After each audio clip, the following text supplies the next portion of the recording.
Good morning. നമ്മൾ short ഹാൻഡിൻ്റെ ക്ലാസ്സാണ്.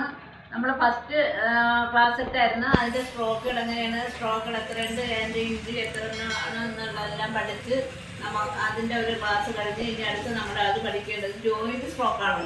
അപ്പം ജോയിൻറ്റ് സ്ട്രോക്ക് എന്ന് പറഞ്ഞാൽ ജോയിൻറ്റ് ചെയ്ത് എഴുതുന്നതാണ് സ്ട്രോക്ക്. ഒരു 2-3 സ്ട്രോക്കുകൾ നമ്മൾ ചേർത്ത് എഴുതുന്നതിനാണ് നമ്മളെന്ന് പറയുന്നത് ജോയിൻറ്റ് സ്ട്രോക്ക് എന്ന് പറയുന്നത്. അപ്പോൾ ആ സ്ട്രോക്കുകൾ എങ്ങനെ നമുക്ക് എഴുതാൻ പറ്റും? ഇപ്പോൾ stroke what is joint stroke.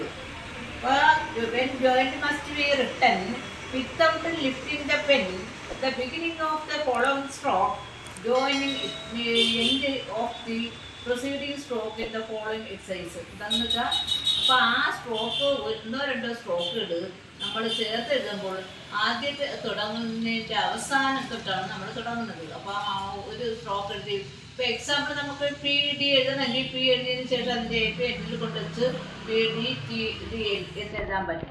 അപ്പോൾ അതിനനുസരിച്ചാണ് നമ്മൾ സ്ട്രോക്ക് എഴുതേണ്ടത്. അപ്പോൾ ഇതാണ് ജോയിൻറ്റ് സ്ട്രോക്ക്. എക്സാമ്പിൾ നമുക്ക് അത് എഴുതാൻ പറ്റും. എന്താണ് എക്സാമ്പിൾ നമുക്ക് എഴുതാം? പി നമ്മൾ സാധാരണ പി എഴുതുന്ന പി ഇങ്ങനെ എഴുതാം. പി എഴുതുമ്പോൾ നമുക്കിങ്ങനെ പി ഇങ്ങനെ എഴുതി കൊടുക്കാം. എന്നാൽ പി ഡി എൽ എന്ന് പറഞ്ഞാൽ എന്താണ്? P D L. അപ്പോൾ പെൻസിൽ ഇളക്കാതെ തന്നെ 1-2-3 സ്ട്രോക്കുകൾ ചേർത്ത് എഴുതുന്നതിനാണ് നമ്മൾ ജോയിൻറ്റ് സ്ട്രോക്ക് എന്ന് പറഞ്ഞാൽ. അപ്പോൾ ജെ എം അങ്ങനെ ജെ എഴുതിയതിന് ശേഷം എം എഴുതാം. അതിന് K K K K K K എങ്ങനെ എഴുതാൻ പറ്റും? കെ കെ ഇങ്ങനെ എഴുതി കെ കെ പെൻസിൽ ഇളക്കാതെ എഴുതാം. അടുത്തത് ഇഷ് ആർ എൽ അടുത്തത് എച്ച് ബി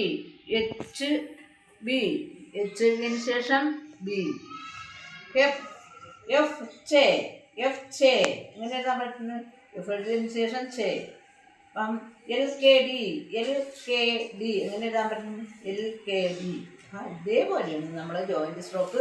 നമുക്ക് ഇതേപോലെയാണ് ജോയിൻറ്റ് സ്ട്രോക്ക് എഴുതുന്നത്. പെൻസിൽ ഇളക്കാതെ 1-2-3 സ്ട്രോക്കുകൾ ചേർത്ത് എഴുതുന്നതിനാണ് നമ്മളെന്ന് പറഞ്ഞാൽ ജോയിൻറ്റ് സ്ട്രോക്ക് എന്ന് പറയുന്നത്.